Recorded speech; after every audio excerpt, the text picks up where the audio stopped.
पूजनीय भिक्खू संघ या महाबोधी मुक्ती आंदोलनाचे आज प्रमुख डॉक्टर भीमरावजी आंबेडकर साहेब, वंचित बहुजन आघाडीचे सर्व कार्यकर्ते, समता सैनिक दल, भारतीय बौद्ध महासभा मातृ संस्था आपली, आदरणीय भिक्खू संघ बांधवांनो, आज आपण या ठिकाणी या कलेक्टर ऑफिसवरती निवेदन देण्यासाठी आलोत।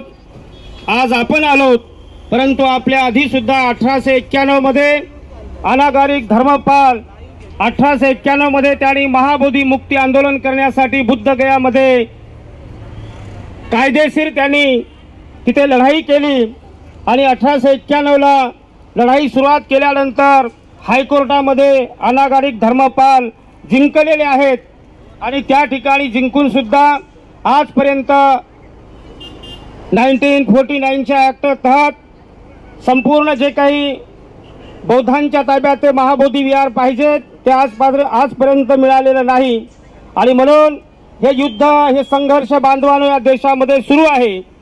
आज संपूर्ण देशामध्ये महाबोधी महाविहाराच्या संदर्भात संपूर्ण बहुजन समाज, आंबेडकरी समाज, बुद्धाला शरण जाणारा अनुयायी हा जागृत झालेला आहे। तहसील पासून, ग्रामपंचायत पासून तर जिल्हाधिकारी मंत्रालयापर्यंत, दिल्ली संसदेपर्यंत आपला बौद्ध समाज मागणी करत आहे। काय मागणी करत आहे की जे काय बौद्ध गया आहे, इथे जे काय भटजी आहेत, ब्राह्मण आहेत, पंडित आहेत, त्यांच्या अंडरमध्ये, त्यांच्या व्यवस्थापनामध्ये ते महाबोधी महाविहार आज सुद्धा सुरू आहे आणि हा सर्वात मोठा बौद्धावरती अन्याय आहे। हा बुद्धाच्या अस्मितेवरती अन्याय आहे, हा धम्मावरती अन्याय आहे आणि म्हणून 12 फेब्रुवारी पासून भारतातील भिक्खू संघ त्या ठिकाणी बांधवांनो उपोषणाला बसलेला आहे आणि त्या उपोषणाला, त्या भिक्खू संघाला समर्थन करण्यासाठी देशातूनच नव्हे तर जगभरातून हे आंदोलनाला मोठ्या प्रमाणात पाठिंबा मिळत आहे आणि म्हणून बांधवांनो आता या ठिकाणी या आंदोलनामध्ये बाबासाहेबांचे नातू हे मोठ्या संख्येने उतरलेले आहेत। येत्या थोड्याच काळामध्ये आपल्याला न्याय भेटल्याशिवाय राहणार नाही, निश्चितच आपल्याला न्याय भेटणार आहे आणि ही लढाई आपल्याला अशीच चालू ठेवायची आहे। हे आंदोलन अशाच पद्धतीने आपल्याला चालू ठेवायचे आहेत। बौद्ध बाबासाहेब आंबेडकरांनी आपल्याला संघर्ष शिकवलेला आहे। आपले हक्क आपल्याला असे कधीच मिळणार नाहीत जोपर्यंत आपण संघर्ष करणार नाही, कारण संघर्ष केल्याशिवाय आपल्याला या देशात काही मिळणार नाही। बांधवांनो, केवळ महाबोधी विहार नाही, केवळ महाबोधी विहार नाही, आपल्या चक्रवर्ती सम्राट अशोकाने या देशामध्ये 84,000 बुद्ध विहार बनवलेत।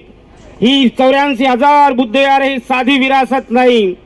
हे 3%, 3.5% लोक या देशात विदेशी लोक आलेत आणि त्यांनी आपल्या तीर्थस्थानावरती, आपल्या भव्य दिव्य अशा विरासतवरती, बुद्ध विहारावरती, लेण्यावरती, चैत्यावरती बांधवांनो त्यांनी कब्जा केलेला आहे आणि म्हणून मी काल 2 मार्चला नाशिकमध्ये गेलो होतो, काळाराम मंदिर सत्याग्रह।